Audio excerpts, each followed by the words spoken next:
Bem, mais um vídeo no canal Deus no Coração. Que essa mensagem possa transformar a sua vida, que Deus lhe abençoe sempre, e jamais perca a fé em Deus, que o milagre irá acontecer. Padre Fábio, quando eu estou em oração e peço a Deus uma resposta, costumo observar essas respostas por meio de sinais. Mas aí fico indecisa. O que devo fazer quando percebo o sinal? Primeiro, a gente precisa conviver com ele, Débora, porque às vezes a gente faz a leitura do sinal de acordo com o nosso desejo. Deus nos fala. Nós já temos todas as respostas dentro de nós. Deus já está presente dentro do meu coração, Deus já está presente dentro do seu coração. Como é que eu vou descobrir a sua vontade? À medida em que eu permito que esse Deus fale comigo. Não há nenhuma novidade mais a ser dita, e a igreja diz isso. A revelação terminou com a morte do último apóstolo. Olha que interessante isso. Mas como é que eu posso extrair alguma novidade dessa revelação de Deus na história humana, que teve o ponto alto em Jesus e que depois terminou de ser manifestada com a morte do último apóstolo? Eu vou descobrir que toda essa novidade já está dentro do nosso coração, dentro da nossa consciência, e nós vamos descobrindo à medida que nós vamos fazendo as perguntas para nós mesmos a respeito do que Deus quer de nós. Deus sempre fala com o coração humano.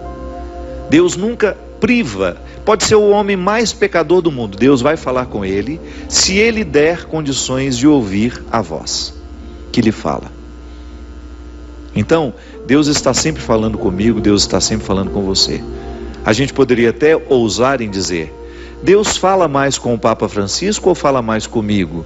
Deus fala mais com o Papa Francisco ou fala mais com o Christian? Deus fala do mesmo tanto, com todos nós. O que vai fazer a diferença é o tanto que a gente para escutar. Deus fala comigo com a mesma intensidade que falou com Santa Teresinha. Deus fala comigo com a mesma intensidade que falou com Francisco de Assis.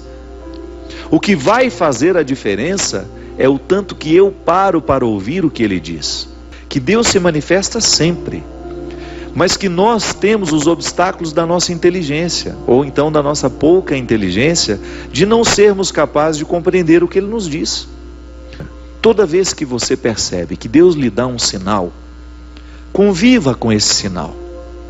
Preste bem atenção para você saber se Deus está realmente dizendo o que Ele quer dizer, ou se você está forjando compreender o que você gostaria que Ele dissesse. Porque às vezes isso acontece. Eu peço a Deus que me dê a graça, vou dar um exemplo simples. Senhor, eu quero que o Senhor me dê a graça de gravar um disco em Los Angeles. Muita gente tem essa vaidade de sair do Brasil para ir a Los Angeles, para entrar nos grandes estúdios com os grandes produtores de Los Angeles. Eu nunca tive esse desejo. Pode ser que um dia eu tenha, pode ser que um dia eu tenha a oportunidade de fazer isso. Aí eu vou rezar e pedir a Deus que me ilumine para saber se aquilo é uma vontade. Mas a minha vontade é tão grande de gravar um disco lá em Los Angeles, que eu vou dar um jeito de escutar que Deus está me mandando ir para lá. Então, eu não faço a leitura dos sinais de acordo com o que o sinal está dizendo. Eu faço a leitura dos sinais de acordo com o que eu gostaria de ouvir. Mas olha como é interessante isso. Se eu quiser falar com Deus, eu tenho que desatar o nó da gravata, tenho que desatar o nó do sapato. O que significa desatar o nó da gravata? Quem usa a gravata sabe muito bem o que significa isso, não é? Depois de um dia de trabalho, você chega em casa cansado, estressado, você vai tomar uma taça de vinho, a primeira coisa que você faz? Desafrouxa o nó da gravata, porque aquele nó, ele está muito ligado à obrigação, postura. E quando a gente chega em casa, você quer mais é ficar à vontade. Tirar os sapatos é uma demonstração de intimidade. Quando eu chego na casa de uma pessoa que eu tenho intimidade, eu não ouso em tirar os meus sapatos, ficar descalço, porque me faz bem. É uma maneira que eu tenho de dizer ao meu corpo que ele pode relaxar, que ele está em casa. Quando a gente quer falar com Deus, a gente tem que desatar os nós do desejo também. Isso é, eu não posso ficar amarrado àquilo que eu tanto desejo. eu tenho que me despojar. A grande questão é essa. Só pode ouvir o que Deus está dizendo aquele que despojou do que diz a si mesmo. Porque aí eu corro o risco de ouvir não o que Deus está me revelando, mas eu corro o risco de ouvir aquilo que eu gostaria que Ele me revelasse. Então, se eu não desafrouxar os nós, se eu não retirar um pouco o meu desejo da história, aí você pode até dizer: padre, mas um ser humano pode viver sem desejar? Não. Mas nós podemos observar o desejo. Nós podemos ter uma compreensão cada vez mais acertada do que desejamos, de como funciona o nosso sistema. Nós desejamos o tempo todo e é isso que nos mantém vivos. Porque o que realiza o ser humano não é aquilo que ele tem, mas é aquilo que ele é ausente. Não é o que nós já alcançamos que nos mantém em pé, minha gente. O que nos mantém em pé é aquilo que nós não temos. Olha que interessante isso. Você olha para tudo aquilo que você já alcançou na vida e você chega à conclusão de que isso não é o suficiente para lhe manter em pé e nem disposto para viver. É o que você ainda pode alcançar. Não significa que você está sendo ingrato com a vida, com aquilo que você já alcançou, não. É que se a gente não se desprender do que a gente alcançou, a gente para de alcançar outras coisas. Se a gente ficar abraçado àquilo que a vida já nos deu, se a gente ficar abraçado aos discos que a gente já gravou, aos livros que nós já escrevemos, aos trabalhos que nós já executamos, a gente não se abre à possibilidade de fazer coisas diferentes, coisas novas. É por isso que é tão difícil, é por isso que é tão complicado para aquelas pessoas que fazem muito sucesso, depois voltar a uma vida normal quando o sucesso passou. Sair de cena requer muita sabedoria. Por quê? Geralmente aquela pessoa que foi endeusada num tempo da vida, nossa, como ela era importante, ele foi presidente da república, ele era recebido em todos os lugares, com os tapetes vermelhos. De repente ele sai do poder, 10 anos depois ninguém nem lembra mais. Ou sabe quem ele é, mas não tem mais aquela pompa para receber, ele não vai ser recebido da mesma maneira como era antes. Aí a pessoa entra em depressão. Aí a pessoa perde o sentido da vida. Por quê? Porque continuou amarrado no desejo. Não soube abrir as portas para identificar a possibilidade de viver um novo tempo. Sem protocolos. Ser tratado como gente pelo outro. É tão bom. É tão bom você ser tratado como gente. Descansa tanto a gente quando o outro lhe olha como um ser humano só. Quando esquece os títulos que você tem, ou quando esquece a sua fama, e observa só o ser humano que você é, e acolhe você assim.